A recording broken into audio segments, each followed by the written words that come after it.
എന്താ ചേച്ചി? എനിക്ക് നിന്നോട് ഒരു അത്യാവശ്യ കാര്യം പറയാനുണ്ട്. സ്വകാര്യമായിട്ട് പറയാനുള്ളതാ.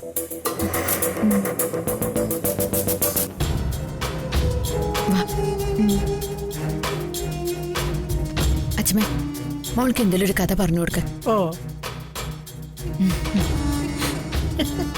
മോളെ, നിന്റെ വന്ദനാമ്മയ്ക്ക് ഇത് എന്തു പറ്റി? ശരിയാ, വർഷ വന്ന് കേറിയപ്പോ മുതല് അവൾ ആകെ ഗ്ലൂമിയാണല്ലോ. അവക്കെന്തോ മൂക്കി കയറുക. അത് തീരുന്നത് വരെ മോളങ്ങ് ഒന്ന് അഡ്ജസ്റ്റ് ചെയ്യേ, കേട്ടോ? കെറിവ് തീരുമ്പോഴേ നിന്റെ വന്ദനാമ്മയുടെ മുഖം തെളിഞ്ഞോളും. അവളൊരു പാവമാന്നേ. എന്നാ മുത്തശ്ശേരി കഥ പറ. അയ്യോ പെട്ടല്ലോ. അത് ഇന്ന് ആരുടെ കഥ വേണം പറ? അപ്പൂപ്പന്റെ അമ്മൂമ്മയുടെ കഥ പറയട്ടെ. വേണ്ട, ശ്രീകൃഷ്ണന്റെ മതി. ശ്രീകൃഷ്ണൻ ആലോചിക്കട്ടെ. ആ, കംസവധം മതിയോ? ആ,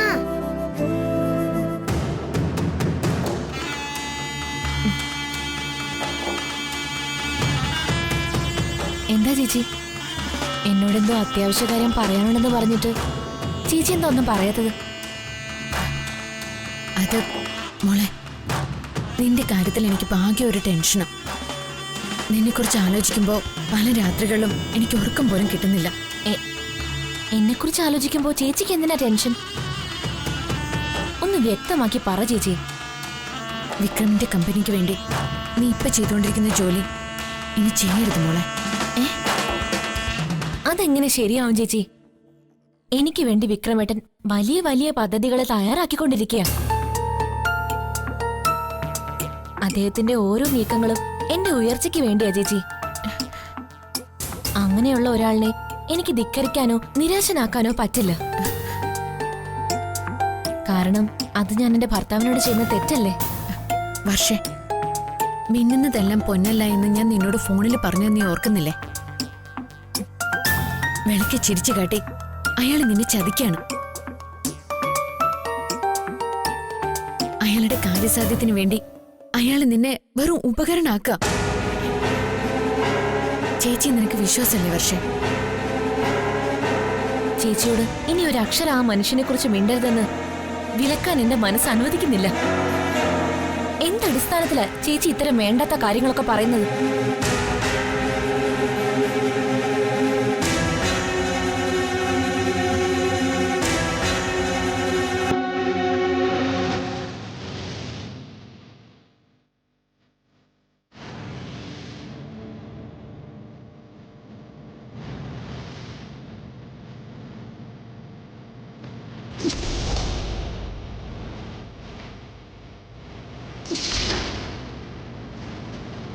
ഈ ഫോണിലുള്ള ഞെട്ടിക്കുന്ന സത്യങ്ങളുടെ അടിസ്ഥാനത്തിൽ, തെളിവുകളുടെ അടിസ്ഥാനത്തിൽ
ഫോണിലെ ഞെട്ടിക്കുന്ന സത്യങ്ങളോ?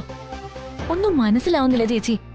താലി കെട്ടുന്നതിന് മുൻപ് വിവാഹ മണ്ഡപത്തിൽ നിന്ന് അയാൾ എഴുന്നേറ്റ് പോയില്ലേ?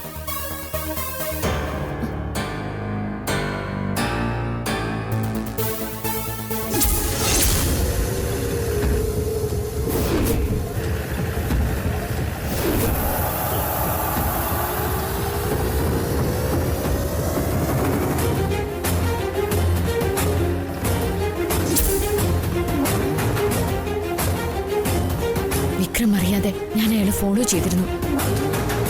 അപ്പൊ കണ്ട കാര്യങ്ങളാ ഫോണിൽ പകർത്തിയത്. അത് കാണിക്കാനായിട്ട് വന്നപ്പോ മൊബൈൽ താഴെ വീണ് ഡിസ്പ്ലേ പോയി. ക്രൂരനായ കംസനെ സ്വന്തം അമ്മാവനായിട്ട് പോലും ശ്രീകൃഷ്ണൻ കൊന്നു. ഇനി ബന്ധുവാണെങ്കിൽ പോലും അധർമ്മങ്ങൾ കാണിക്കുന്ന ആരെയും ഭഗവാൻ വെറുതെ വിടത്തില്ല. കൂരമ്പുകൾ അയച്ചയച്ച് കൊന്നുകളയും. കഥ ഇഷ്ടപ്പെട്ടോ? പറയും, ഇഷ്ടപ്പെട്ടോ? ഇപ്പൊ മനസ്സിലായോ മോക്ക്? അയ്യോ എന്റെ ദൈവമേ, ഇതാര്? വിക്രമോനോ? അയ്യോ. Hi uncle. ഹായ് മോളു. മോനിരിക്കെ.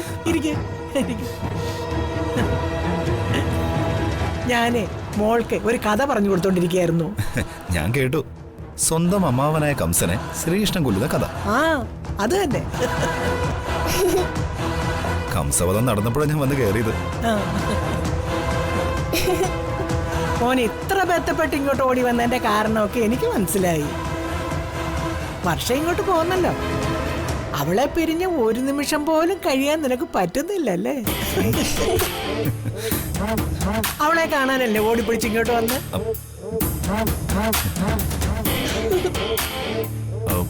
മുത്തശ്ശിക്ക് വേറെ ആരോഗ്യ പ്രശ്നമൊന്നുമില്ലല്ലോ? ഓ ഒന്നുമില്ല. നീ എന്നെ സ്വന്തം മുത്തശ്ശിയായിട്ട് ഏറ്റെടുത്തതിൽ പിന്നെ മുത്തശ്ശിക്ക് ഒരാരോഗ്യം കൂടെ വന്നിട്ടുണ്ട്. ആഹാ. വർഷമോളെ ഇങ്ങോട്ട് വാ. ദേ വിക്രം വന്നിരിക്കുന്നു.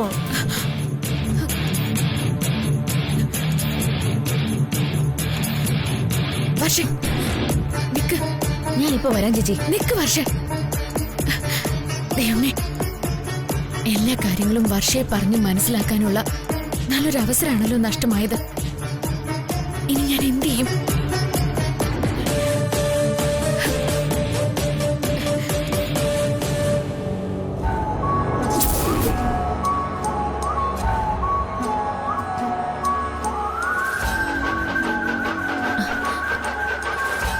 വിക്രമേട്ട വന്നിട്ട് കുറെ നേരമായോ?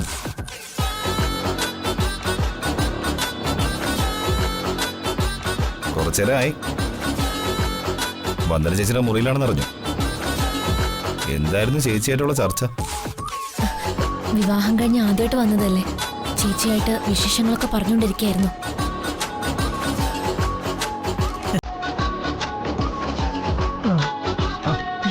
ഹായ് വന്ദന ചേച്ചി.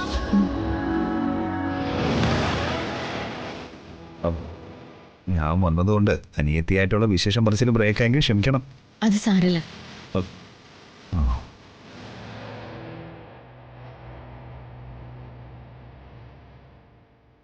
എന്റെ വർഷം, നീ എന്ത് പണിയാ കാണിച്ചത്? ബിസിനസിന്റെ കാര്യത്തിൽ കുട്ടികൾ കളിക്കുന്ന എനിക്ക് ഇഷ്ടമല്ല. ഏൽപ്പിച്ച ജോലിയിൽ ഉത്തരവാദിത്തം കാണിക്കാതെ വീട്ടിൽ വന്നുള്ള വിശേഷം പറച്ചില് അത്ര നല്ല ശീലമല്ല. അതിനി എന്തിന്റെ പേരിലാണെങ്കിലും തെറ്റ് തന്നെ.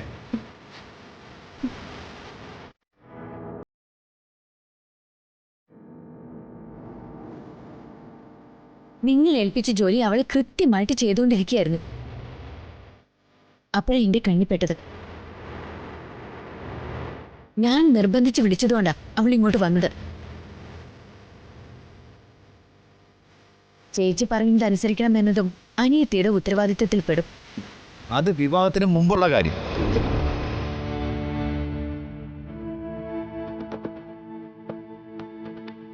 വിവാഹം കഴിഞ്ഞാൽ പിന്നെ ഭർത്താവിനാണ് ഭാര്യയുടെ മേൽ അധികാരം.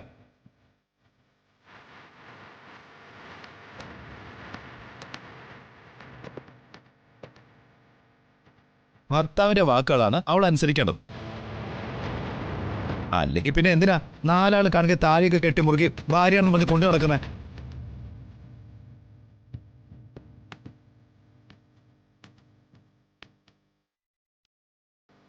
താലി കെട്ടി എന്ന് വെച്ച് പെണ്ണ് ആരുടെയും അടിമയൊന്നും ആവുന്നില്ല. അടിമയാക്കാൻ ഉദ്ദേശിച്ചിട്ടുമില്ല.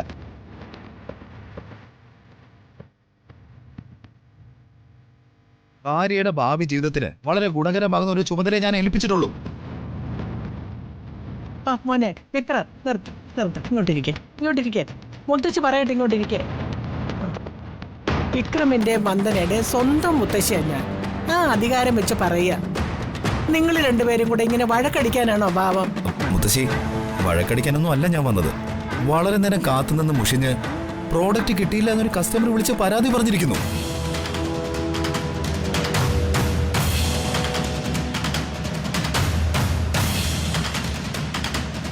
വി ഫാർമയുടെ പ്രോഡക്റ്റ് ബുക്ക് ചെയ്താലും സമയത്തും കാലത്ത് കിട്ടാൻ പോകുന്നില്ല എന്നൊരു പ്രചരണം ഉണ്ടാവില്ലേ? അത് ബിസിനസിനെ പ്രതികൂലമായി ബാധിക്കില്ലേ?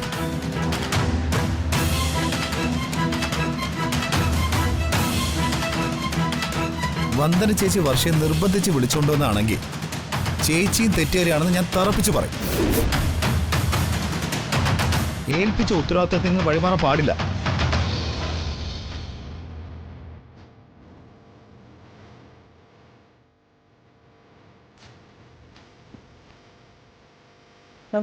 മോനെ, നീ പറയുന്നത് 100% ശരിയാ.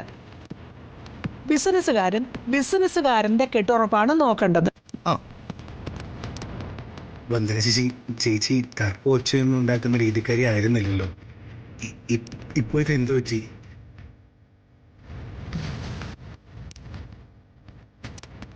വന്ദനേച്ചിയും വർഷയും തമ്മിൽ രണ്ട് ശരീരവും ഒരു മനസ്സുമായിട്ട് ഇവിടെ കഴിഞ്ഞിരുന്നത്. അതിന്റെ ആഫ്റ്റർ എഫക്ട്സാ ഈ കാണുന്നതൊക്കെ.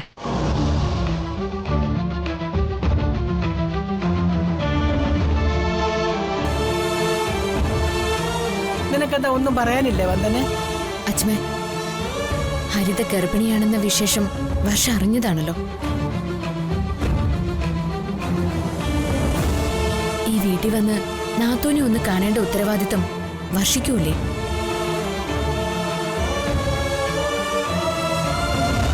ആ ഒരു കാര്യം മുന്നിൽ കണ്ടോണ്ടാ ഞാനിവളെ നിർബന്ധിച്ചു കൂട്ടിക്കൊണ്ടു വന്നത്. അത് തെറ്റായിപ്പോയെങ്കിൽ ഞാൻ പറഞ്ഞതെല്ലാം പിൻവലിച്ചിരിക്കുന്നു. ഞാനെല്ലാം കേട്ടു. തൽക്കാലത്തേക്കെങ്കിലും ഇപ്പൊ നടന്നതെല്ലാം വിക്രം ക്ഷമിച്ചേക്ക്. അയ്യോ അമ്മേ, എനിക്കങ്ങനെയൊന്നുമില്ല. ഞാൻ ഈ വീട്ടിലൊരു അംഗമല്ലേ. വിക്രം വന്ന സ്ഥിതിക്ക് നമുക്ക് എല്ലാവർക്കും കൂടി ഇരുന്ന് ഊണ് കഴിച്ചിട്ട് പോയാ മതി. എന്താ മോനെ? അമ്മ എന്ത് പറഞ്ഞാലും ഞാനതനുസരിക്കാം.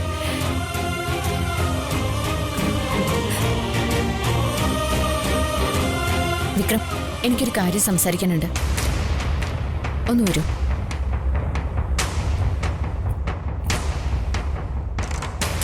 വരൂ പ്ലീസ്.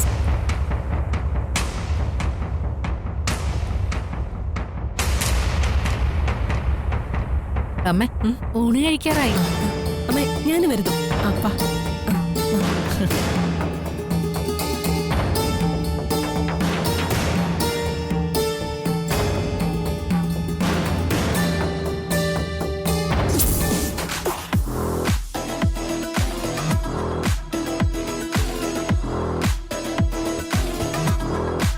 എന്താ എത്ര സ്വകാര്യമായി പറയാനുള്ള കാര്യം? ചേച്ചി പറയും. മുഖവുരില്ലാതെ തന്നെ പറയാം.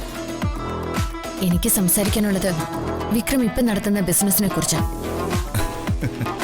ഇത് പറയാനാണ് ഈ ഒളിവും മറയും ഒക്കെ. എന്റെ ചേച്ചി, എന്റെ ബിസിനസ് ആയുർവേദ മരുന്ന് കച്ചവടമാണെന്ന് എല്ലാവർക്കും അറിയാവുന്നതല്ലേ? ആയുർവേദ മരുന്നുകളുടെ മറവിൽ നിങ്ങൾ എന്താണ് ബിസിനസ് ചെയ്യുന്നതെന്ന് എനിക്കറിയാമെന്നാണ് ഞാൻ പറഞ്ഞത്.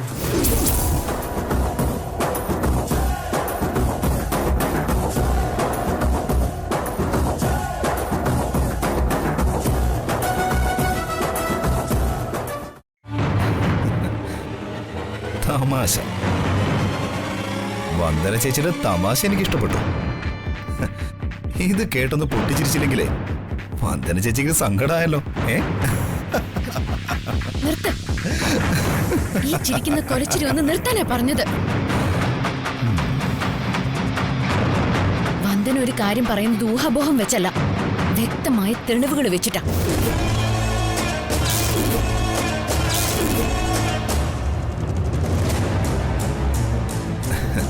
ദേ ചേച്ചി, ഞാൻ വളരെ തിരക്കുള്ള ഒരു ബിസിനസ്സുകാരനാണെന്ന് അറിയാലോ. ഒരു ബിസിനസ്സുകാരനെ സംബന്ധിച്ചിടത്തോളം സമയമാണ് ഏറ്റവും വില പിടിച്ചത്. വെറുതെ ഓരോ വിഡ്ഢിത്തരങ്ങൾ എഴുന്നള്ളിച്ച് എന്റെ സമയം മെനക്കെടുത്തരുത്. നന്നായി അഭിനയം പഠിച്ച ഒരു ക്രിമിനലാണ് നിങ്ങളെന്ന് എനിക്കറിയാം.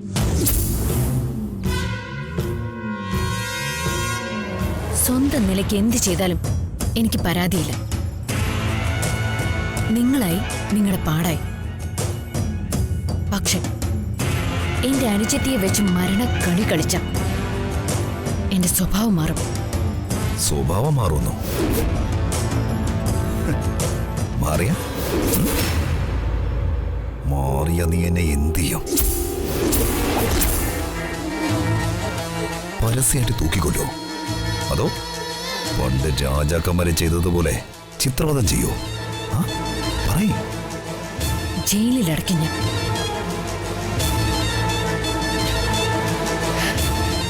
വ്യക്തമായ തെളിവുകളോടെ കൊടുക്കും. കാശെടുത്തെറിഞ്ഞാലും ജാമ്യം കിട്ടാത്ത കൊടുക്ക്. അതിനുള്ള തെളിവുകൾ എന്റെ കൈവശമുണ്ട്.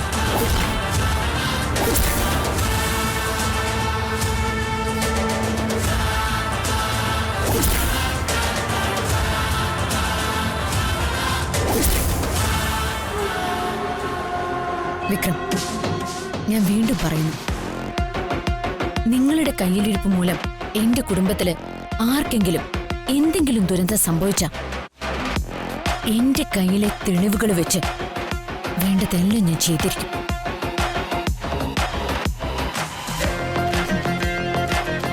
നിങ്ങളെ കൊടുക്കാനുള്ള തെളിവുകളൊക്കെ ഈ മൊബൈലിൽ തന്നെയുണ്ട്.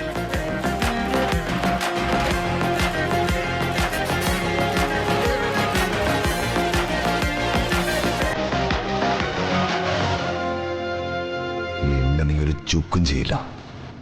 7 ജന്മം ജനിച്ചാൽ പോലും നിനക്കെന്റെ ചെറുവിരലനക്കാൻ പോലും കഴിയില്ല. വിക്രം കൊളുത്തുന്ന തീയില് ഊരിപ്പിടി ചാരമാകാനാണ് നിന്റെ യോഗം. ഇപ്പൊ പ്രതികരിക്കുന്നത് ബുദ്ധിയല്ല, സൗമ്യത കൈവിടരുത്.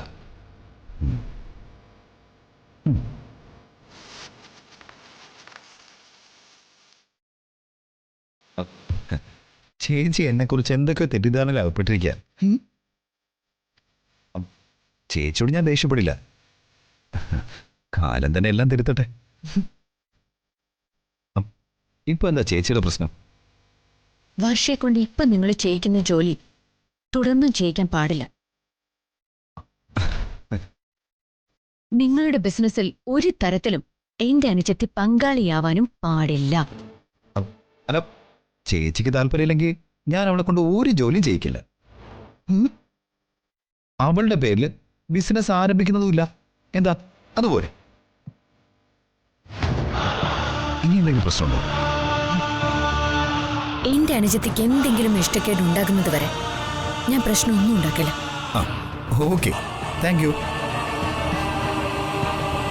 അപ്പോ ചേച്ചിയുടെ എല്ലാ തെറ്റിദ്ധാരണകൾക്കും വിരാമമിട്ട് നമ്മൾ ഈ സംസാരം അവസാനിപ്പിക്കുന്നു. അല്പം തിരക്കൊണ്ടേ, കാണാം.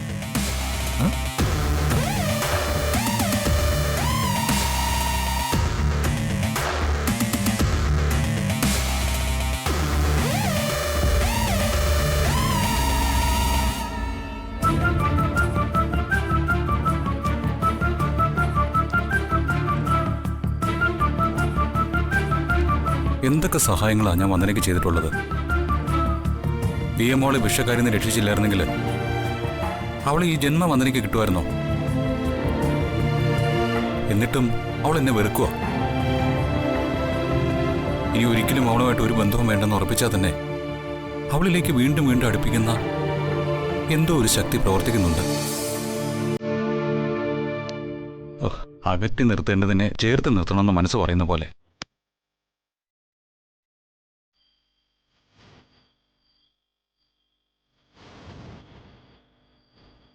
അന്യോ ഉറക്കം കളഞ്ഞിട്ട് ഇവിടെ നിൽക്കുകയാണോ? എന്താ ഇത്ര ചിന്തിക്കാനുള്ളത്? ഒന്നുമില്ല. അതല്ല, എന്തോ കാര്യമായ പ്രശ്നമുണ്ടെന്ന് എനിക്കറിയാം. ഈ മൗനത്തിന്റെ കാരണം എന്താ? വന്ദന തന്നെയല്ലേ? അതല്ലാതെ മറ്റൊരു പ്രശ്നവും അനിയനെ ഇത്രയ്ക്ക് ടെൻഷൻ അടുപ്പിക്കില്ലെന്ന് എനിക്കറിയാം. അതെ, വന്ദന തന്നെയാ പ്രശ്നം. ഞാൻ എത്ര ആത്മാർത്ഥത കാണിച്ചിട്ടും അവൾ എന്നെ മനസ്സിലാക്കുന്നില്ല. എന്തോ കടുത്ത തെറ്റിദ്ധാരണ അവളുടെ ഉള്ളിലുണ്ട്. എന്നെ കടിച്ചു കയറാനുള്ള ശത്രുത അവൾക്ക്. ഞാൻ മടുത്തു ഏട്ടത്തി. ഏയ് ഒരിക്കലും മടുക്കാൻ പാടില്ല. അങ്ങനെ മടുത്തു പിന്മാറിയ അത് ഭീരുത്വമായി പോവും. ജഗന്റെ നിരപരാധിത്വം, ആത്മാർത്ഥത, ശുദ്ധ മനസ്സ് എല്ലാത്തിനെ കുറിച്ചും ഞാൻ വന്ദനയോട് വിശദമായി സംസാരിക്കാം. അവളുടെ മനസ്സ് ഞാൻ മാറ്റിയെടുക്കാം. ഏയ് അത് വേണ്ട ഏട്ടത്തി. വന്ദനയുടെ ഉള്ളിലിരിപ്പ് എന്താണെന്ന് അറിയാൻ ഞാൻ ഹരിതയുടെ സഹായം തേടിക്കോളാം. ഹരിതയുടെ സഹായോ? അത് വേണ്ട. അനിയന് വന്ദനയോട് പ്രേമമാണെന്ന് ഹരിതയ്ക്കറിയോ? ഇതുവരെ ഇല്ല. എന്നാലത് വേണ്ട. വന്ദനയുടെ ഉള്ളിലിട്ട് പറയാൻ അനിയൻ ഹരിതയുടെ സഹായം തേടുമ്പോ ഹരിത അതറിയില്ലേ? ഹരിത അമ്മാവന് റിപ്പോർട്ട് കൊടുക്കും. ഈ പ്രേമവിവരം അമ്മാവനെ അറിഞ്ഞാ പിന്നെ ഈ ജന്മം ഒന്നും നടക്കാൻ പോണില്ല. പിന്നെ ഞാൻ എന്താ വേണ്ടത്? ഏട്ടത്തി തന്നെ പറ. തൽക്കാലം ക്ഷമയോടെ കാത്തിരിക്കുക. വന്ദനയുടെ മനസ്സ് മാറ്റിയെടുക്കാനുള്ള എന്തെങ്കിലും ഒരു വഴി അതിനുള്ളിൽ തെളിയും. മറ്റേതെങ്കിലും ഒരു പണക്കാരി പെണ്ണിനെ പിടിച്ച് നിന്നെ കെട്ടിക്കാനുള്ള ശ്രമങ്ങളൊക്കെ അമ്മാവന്റെ ഭാഗത്തുനിന്നും ഉണ്ടാവും. ഒരു കാരണവശാലും സമ്മതിക്കരുത്. വന്ദനയല്ലാതെ മറ്റൊരു പെണ്ണിനെ നീ കെട്ടരുത്. അത് ഈ ജന്മം ഉണ്ടാവാൻ പോകുന്നില്ല. അത് മതി. അവളെ കെട്ടുന്നതോടെ നിന്റെ ജന്മം തോലഞ്ഞു. എന്താ ഏട്ടത്തി ആലോചിക്കുന്നത്? ചപ്പാത്തിയും വെജിറ്റബിൾ സ്റ്റൂവും റെഡിയാക്കി വെച്ചിട്ടുണ്ട്. വേഗം വന്ന് കഴിച്ചിട്ട് കിടക്കാൻ നോക്ക്.